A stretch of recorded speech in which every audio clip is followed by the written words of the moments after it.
Hello बच्चों, हम 9th class के डिटेल कर रहे हैं। लास्ट वीडियो में हमने पढ़ा था गुड्स हैंडलिंग और उसके फायदे। अब हम करेंगे मटेरियल हैंडलिंग एक्टिविटीज, यानी कि सामग्री संचालन की क्रियाएं।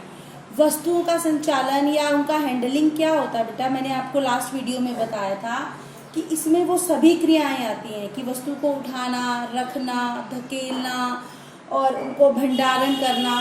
तो भंडारण करते समय, उठाते रखते समय हमें सही प्रकार से वस्तुओं को रखना चाहिए, जिससे कि वस्तुओं में किसी प्रकार की टूट फूट ना हो।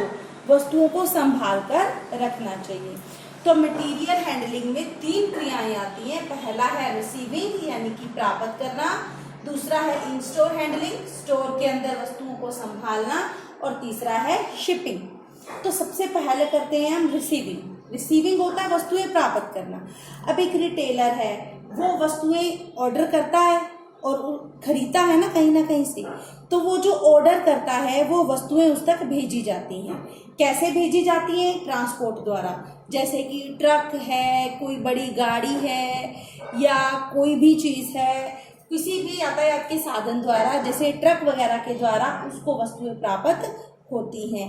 तो जब ट्रक द्वारा वस्तुएं उसको मिलती हैं तो वस्तुओं को ध्यानपूर्वक ट्रक वगैरह से उतारना चाहिए, जिसको बोलते हैं अनलोडिंग। तो अनलोडिंग मतलब वस्तुओं को उतारना ध्यानपूर्वक करना चाहिए, जिससे कि वस्तुओं में किसी प्रकार की कोई खराबी, कोई टूट फूट ना हो। तो वस्तुओं को जब हम प्राप्त करते हैं, वस्तुओं को रिसीव करते हैं, तो ध्यानपूर्वक हमें वस्तुओं को यातायात के साधनों से उतारना चाहिए।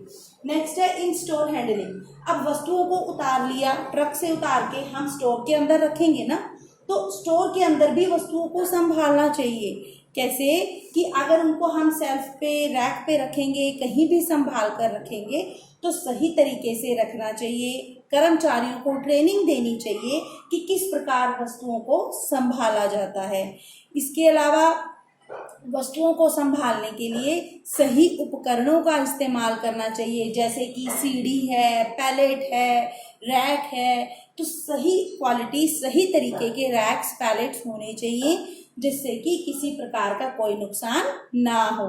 सही कर्मचारियों का चुनाव किया जाए, जिनको की ट्रेनिंग दी गई हो, जो कि सही प्रकार से वस्तुओं को रख सके। नेक्स्ट है शिपिंग। शिपिंग क्या होता है? अब देखो, सबसे पहले हमने वस्तुएं प्राप्त की, उसके बाद स्टोर में रखी। स्टोर में रखने के बाद हम क्या करेंगे? ग्राहक खरीदेगा तो वस्तुएं ग्राहकों को देंगे। तो बहुत से स्टोर क्या होते हैं जो वस्तुएं ग्राहकों के घर पर भेजते हैं। तो अगर हम ग्राहकों तक वस्तुएं भेज रहे हैं तो क्या करना पड़ेगा? हमें किसी कार, जीप, ट्रक आदि में वस्तुएं भरकर भेजनी पड़ेंगी ना। तो हम क्या करते हैं? शिपिंग, जब उसको बोलते हैं कि वस्तुएं पैक करके लोड करना। वस्तुएं पैक करने के बाद ट्रकों में चढ़ाना और ग्राहकों तक भेजना, उसको बोलते हैं शिपिंग। तो जब हम शिपिंग करते हैं, हमें ये ध्यान रखना चाहिए कि वस्तुएं ट्रकों में चढ़ाते समय ये देखना चाहिए कि वस्तुएं सही प्रकार से पैक हों।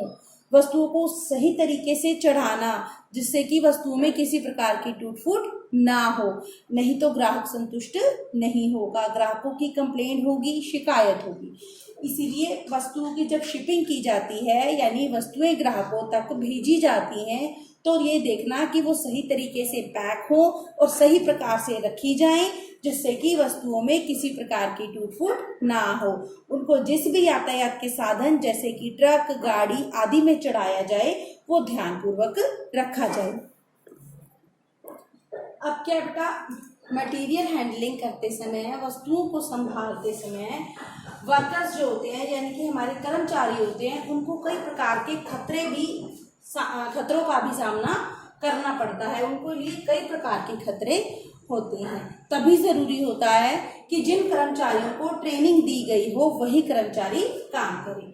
तो कर्मचारियों को कौन कौन से खतरे हो सकते हैं? सबसे पहला खतरा है चोट लगना। कर्मचारियों को काम करते समय, भारी चीज उठाते समय चोट लगने का खतरा बना रहता है। गिरना, फिसलना, कहीं कुछ पानी, ग्रीस, तेल इस तरह का गिरा हो तो उस पर फिसलने का खतरा बना रहता है। कटना, कोई नुकीली चीज हो, तीखी चीज हो, तो उससे कटने का खतरा भी बना रहता है। जलना, जैसे कि तेजाब है, बारूद है, ऐसी जगह पर काम करते हैं तो आग लगने या जलने का खतरा बना रहता है। नेक्स्ट है ऊंचाई से गिरना। अगर कर्मचारी ऊंची जगह पर वस्तुएं रख रहे हैं या उठा रहे हैं, ऊंचे के शेल्फ पर वस्तुएं रखी हैं, उन्हें सीढ़ी पर चढ़कर या कुर्सी पर चढ़कर उतार रहे हैं तो ऊंचाई से गिरने का खतरा बना रहता है। नेक्स्ट है खराब उपकरण। अगर कर्मचारी जो उपकरण इस्तेमाल कर रहे हैं, जैसे कि सीढ़ी है, सीढ़ी टूटी हुई है तो कर्मचारी गिरेगा ही गिरेगा, या कोई और भी उपकरण है, पैलेट्स हैं, कुछ भी है, अगर वो उपकरण टूटे हुए हैं, खराब हैं तो उनसे उनकी वजह से भी चोट लगने का खतरा बना रहता है। तो ये कुछ खतरे थे। इन खतरों से बचने के लिए सही उपकरणों का इस्तेमाल करना चाहिए और कर्मचारियों को ट्रेनिंग देनी चाहिए और सही तरीके से काम करना चाहिए, जिससे कि किसी प्रकार का खतरा ना हो। Thank you.